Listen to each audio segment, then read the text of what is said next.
Hi, everybody. Welcome back. My name is Jacob Kyle. I'm the founder of embodiedphilosophy.com, which is an online educational platform for Eastern philosophies and practices. A couple of days ago, or I guess it was Saturday, I did a video called What is Eastern Philosophy? And I sort of explored what Eastern philosophy is and why we should care about it. And then we've started sort of a conversation since then where I've invited audience members from Embodied Philosophy to ask questions based on the presentation or based on anything else that they might be curious about. And so I'm back with a question that came from one of our community members, which was related to a comment that I had made about the body. And I had said sort of, kind of loosely that Eastern philosophy is really about getting into the body, and this particular individual is like, well, what does that mean? That seems like sort of a loosey-goosey term, or what does it mean to get in the body? Certainly I must, already be in my body. So I wanted to talk a little bit about what the body is. So that's why I have the question that sort of frames our little chat today will be, what is the body? So just if you haven't been watching any of these and you want to ask a question, I'm going to do a short Q&A at the end. I'm going to try to make this shorter than the last one that I did. The last two have been like 45 minutes, and apparently I have difficulty being concise. So I'm going to try to cut this about half of that, hopefully. Let's see what time it is now. Okay, 6:12. So 6:30, I'm going to try to finish with this. But if you do have questions, you can put them in the comments at any point, or you can send me an email at hello@embodiedphilosophy.com, and they could potentially be, your question could potentially be the topic of the next one of these, which may be tomorrow, hopefully, if I can stay on this inspired train. Okay, so what is the body? It sort of seems like a weird question, right? Because from one perspective, it seems like the most self-evident thing. I mean, why would we need even to ask that question? What is the body? I know what the body is. I have one. I'm in one. There's nothing more present to me than my own body. But what's interesting, if you maybe noticed how I expressed that, I said I have a body, or I also said I'm in my body, which points to the idea that there is some kind of separation between what I consider to be my I, or myself, and my body. When I speak about my body, there's an automatic separation. There is a kind of dualism between what I consider myself to be and this kind of physical frame that I am inhabiting, which is pointed to by saying something like, or is alluded to by saying something like, I am in my body, or I have a body. So I want to go back and talk a little bit about where this idea comes from, and of course, I don't want to say that it comes from any particular historical moment, because we might say that this is a perennial issue, this relationship between mind and body, and oftentimes what this has come down in sort of philosophical circles, and it's spoken of in the history of philosophy as the mind-body problem. It's a problem. Apparently, we have to figure out, we have to figure this out. We have to solve this problem, and it's been sort of a perennial problem, or it's been a problem since at least the Western philosophical tradition, since the time of René Descartes. René Descartes was a 17th century French philosopher who took special interest in discussing the difference between the mind and the body.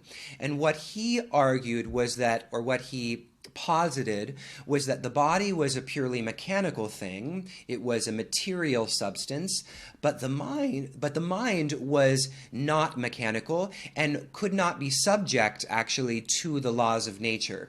So what we have here is what in philosophy we call a substance dualism. There are two essential substances, the body and the mind, and the dual and the kind of problem of the mind-body problem is then to understand how they intersect. What is the locus of their intersection? How does one arise? Does one arise from the other, or does one cause the other? And this is sort of the problem, is sort of how we are supposed to relate to these two substances.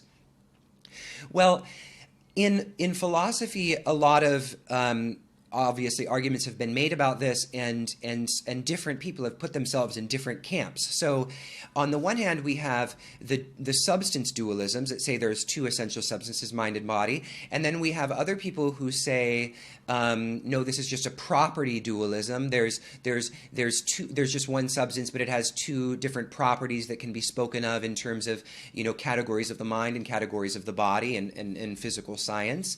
And then we have those that ascribe to what's called monism, and we see this not just in the West but also in the East, and we see dualism and monism in the Eastern traditions as well, and I'll say something about that in a second. And monism says that there's one substance, and it is either material or it is mental. So in the Western tradition, we see this as the history of idealism is essentially that ideas are fundamental, and the material world is in some sense an emanation or an expression of our ideas.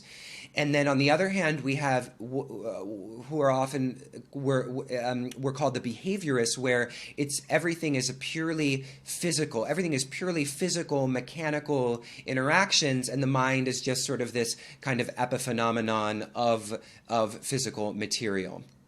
And so we have disagreements on what kind of substance is that just one substance.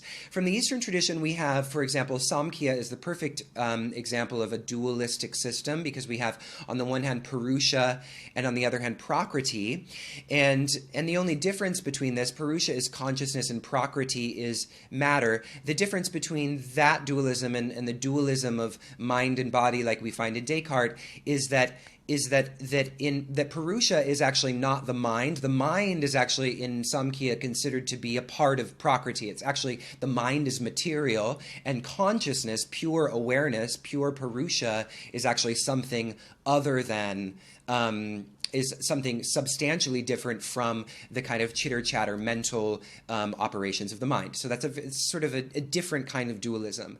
And then on the monism side, we have the most obvious example would be Vedanta, which argues that there is only one reality, and that reality is called Brahman. And the material realm is in a certain sense an illusion. At least traditional or some forms of Vedanta would say that the material world is an illusion, and the only thing that is real is this kind of eternal Brahman. Then on the Shaivism side, Kashmir Shaivism, we have a non-dual. We actually have two expressions of the same absolute, and that absolute is called Shiva Shakti, consciousness and energy, and their constant interplay is this kind of, we might say monism, but they would really, non-dualism might be seen as slightly separate from monism, because non-dualism isn't saying that there's only one substance, it's saying there are two things that cannot be separated. So just sort of a subtle distinction. So what is the point of talking about this? I mean, why does this matter? Well, one of the reasons why it matters is because we have inherited in our own kind of in our own Western, and I use that term, obviously I use that term critically, because I don't mean to imply that we're all here in the Western world the same and subject to the same formation and socialization process. Certainly those differ greatly in a diverse culture like the Western world has become. But nonetheless, historically, we have inherited this mind-body dualism, and we can see it most clearly in, for example, the medical establishment. The medical industry is separated into specializations. One being the kind of mechanical physicians that deal with the machine of the body and the way that they do, and then on the other hand, we have psychiatrists and psychologists who deal with the realm of the mental. So this kind of separation is a direct inheritance of our history of Cartesian dualism. And there may be people that disagree with that or have another opinion about that. But this is something that it's not just my idea. I stole it from some other people. But so that separation in the very healthcare system that we have is problematic, because it encourages this distortion about the holistic and interconnected nature of the mind and the body, which is what things like yoga asana and meditation and Buddhist mindfulness and more holistic modalities are trying to transcend. They're trying to illustrate that no, the mind and the body cannot be so clearly separated. The mind and the body are one thing that we speak of in maybe two different ways, but ultimately the experience of mental life has a direct relationship on the body and vice versa, and to such an extent that even to speak of them in two different terms is sort of problematic. So that's sort of that's one of the problems about this, and why this sort of more holistic approach to the body as one that transcends the kind of Cartesian dualism in body and mind might be something that we would consider moving, a bit more in the direction of. So yes, so the body is a machine. It's a mechanical thing according to Cartesian dualism, and the mind is not a machine, and it's not subject to the laws of nature. So in this sense, Descartes' mind is a bit like the idea of the soul, right? The idea of the soul that we find, not just in Descartes' time, but also even back to Plato and, of course, Christianity, and also in the East as well. We find the separation between the mind and the body, or the soul, or the true self and the body are often considered in this separate way. So this is something that we see across historical context, across cultural context, and it's not just specific to our own culture. And that's why I said at the beginning we might think that this is sort of a perennial tension. This tension between what I experience as something more ethereal and something that one might call spirit, and what appears to be something that I have, or something that is more physical and subject to predictable laws of nature. So this is perhaps a perennial tension, but nonetheless, to get back to the question, the idea of the body, we've been talking about it in this way of the body just being a kind of a simple thing, and the physical body. So now I want to take a specific perspective that is inspired by Tantric Shaivism. And Tantric Shaivism is different from the non-dualism of Vedanta, at least some forms of Vedanta, in not ever saying that the body is, or the material world is an illusion. The material world is very much the divine. What's problematic is our perception of separation. So with armed with that idea, then our perception that we have a separate body, that I own this separate body distinct from my environment, that is the kind of perception that we're looking to evolve out of, that we're looking to expand out of. So what I want to offer in the answer to what is the body, I want to argue for a conception, or a perception actually, of the body that is vastly more expansive than what we're kind of trained and socialized to see. But before I get into that, let me just back up a little bit, because I'm leaving something important out. One of the answers to the question from our community member of how do we get into the body, that's sort of inspired by where are we normally? What in our kind of everyday culture, where do we tend to hang out in our experience? We tend to hang out in the kind of fluctuations of the mind stuff. And there I'm actually using a translation from the Yoga Sutras, which is Yogas Chitta Vritti Nirodha, which is yoga is the cessation of the fluctuations of the mind stuff, of the chitta vrittis, the fluctuations of the mind. And so the fluctuations of our mental experience, it's not that any of that is wrong. It's that we have become overly identified with it, so much so that our experience has become contracted around our ideas about our experience. And we've become, in certain sense, abstracted from our own feeling and our own embodiment. As someone who tends to be, a little more intellectual, this is something that I always run into the possibility of doing, which is to over-intellectualize and not pay attention to what I'm feeling. And I would say that kind of the intellectualized preoccupation of our culture is what the Yoga Sutras is pointing to. It's the level of how we identify ourselves. Where do we place the locus of our identity? And for many of us, the locus of our identity is somewhere in between our ears. It's somewhere in that kind of chitter chatter of the mind. And so for the first question, for the first answer to that question, how do we get into the body, is just to get into the physical body, which is inherently more expansive and larger than the contracted mind chatter. Right? And so this is very much what Buddhist meditation or at least mindfulness practices are often about. Tara Brach being a really wonderful example. Tara Brach, I definitely recommend her podcast if you're new to her, if you haven't heard of her before.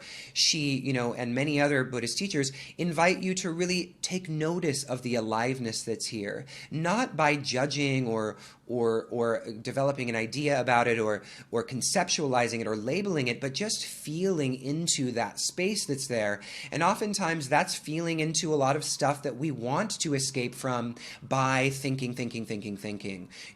Perhaps it's sedimented emotions of fear or anxiety or depression, many things that we look to escape from.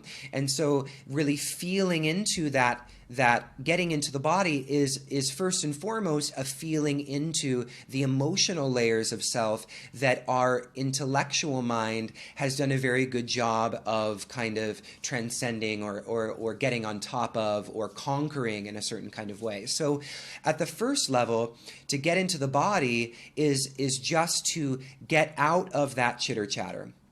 Okay, so I wanted to start with that. And then the process of feeling into our embodiment in that kind of non-conceptual way, in that very much sensory capacity way, then we start to move into layers of self that even expand beyond our physical manifestation or the obvious kind of visual physical manifestation. So I want to talk about one way of kind of getting into this. As an idea, I want to talk about the term symbiont. I said I would stop in 2 minutes. I'm going to go for about 10 more. So I'll end 10 minutes earlier than I did last time. So the symbionts, if you haven't heard of this, there's this book called, it's just I think it's like an ebook, but it's called Honor Thy Symbionts. I'm forgetting the name of the author right now. But the symbionts are organisms that live inside your intestines, inside your gut. And there are hundreds of thousands of them. I believe hundreds of thousands of them. I may be misquoting that, but there are a lot. And they are organisms that are in a certain sense other than you, but they are crucial to your own to your physical, to your organic chemistry. If you did not have these symbionts, if you did not have these living organisms inside of you, you would die. You are dependent on them for your existence, for your lifehood. So what I think is so profoundly interesting about this is because it begs the question of self. It begs the question of self. So if I am thinking about these as separate organisms inside me, are they a part of me? Am I them as well? Or are they separate from me? Does my self stop when one of these organisms begin, and then I continue on when, and then I'm there again when I've moved beyond their however physically they happen to be formed? And then if I require them for my very life, then how can I say that these organisms are separate from me? So there we have that even the sense of self in this physical body is multiple. It's not singular.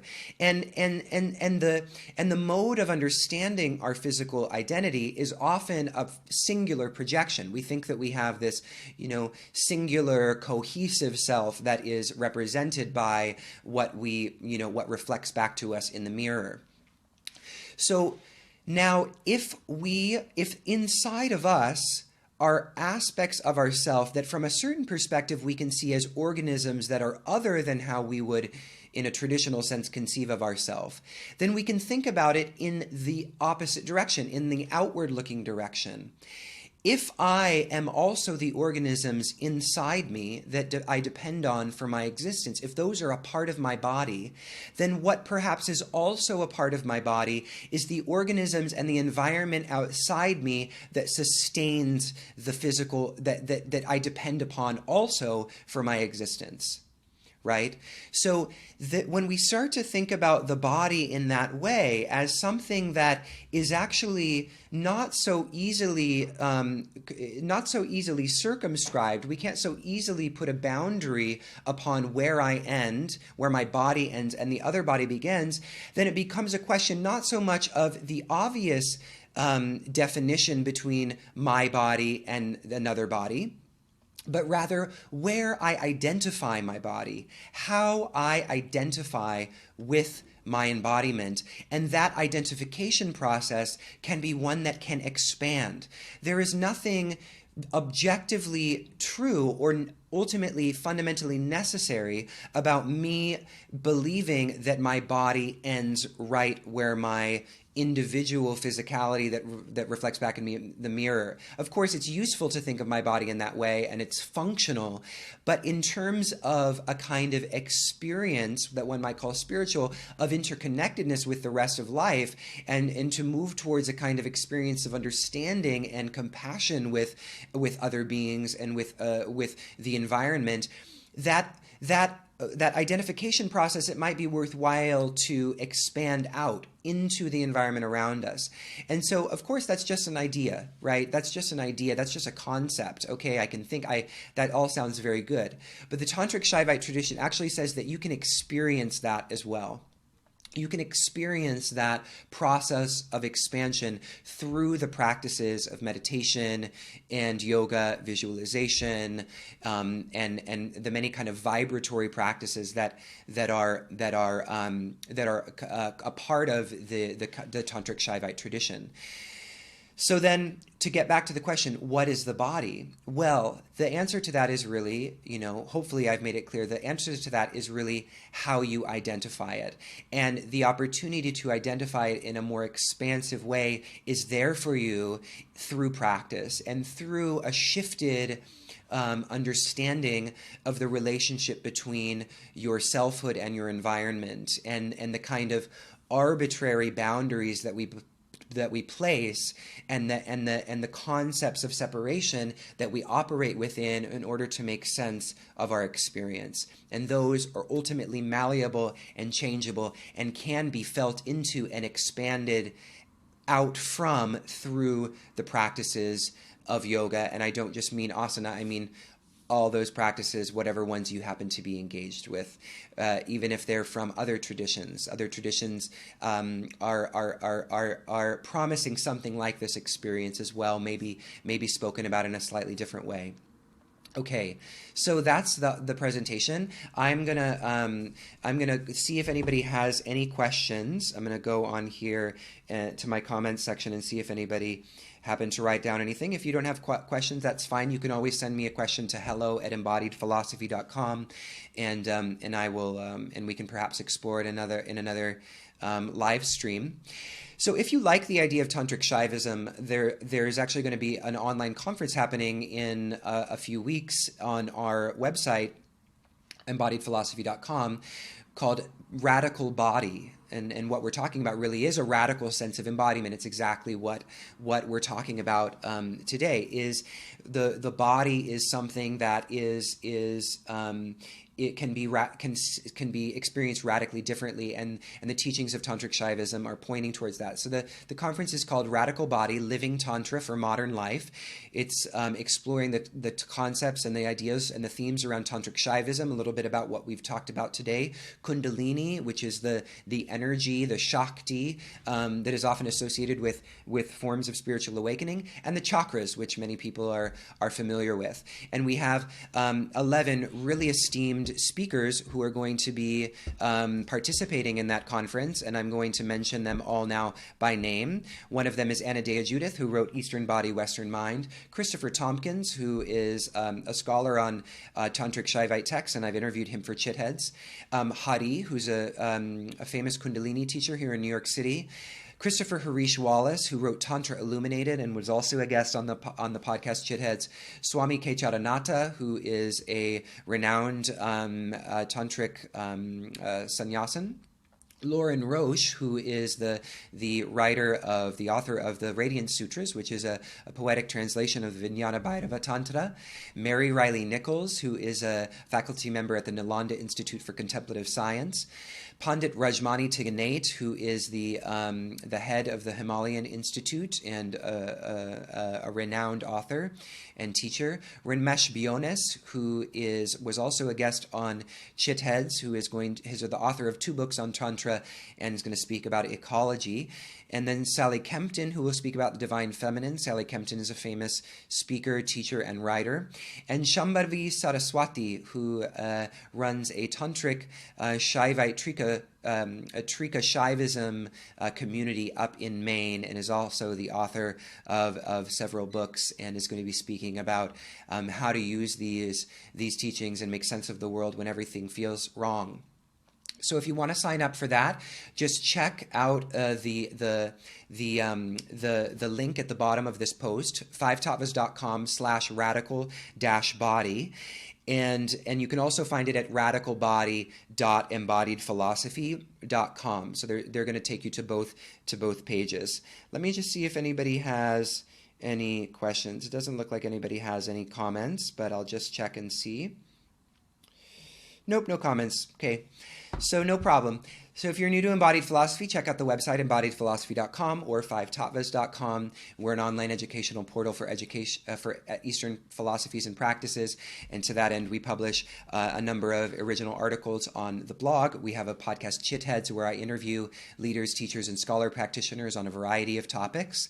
And then we also have some video programs, Chalkboard Yoga Studies, and an interview video series called Sadhaka, which actually will have an episode on Thursday with Rebecca Naj, who is going to talk about the practice of costumes and what that highlights about yoga philosophy.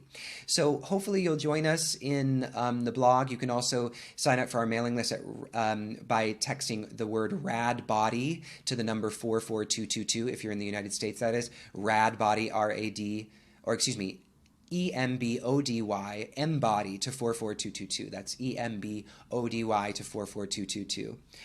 Alrighty, everybody, thank you so much for your time and for watching a little bit and for studying a bit with me. And again, if you have any questions, please reach out to hello@embodiedphilosophy.com, and I'll talk to you guys very soon.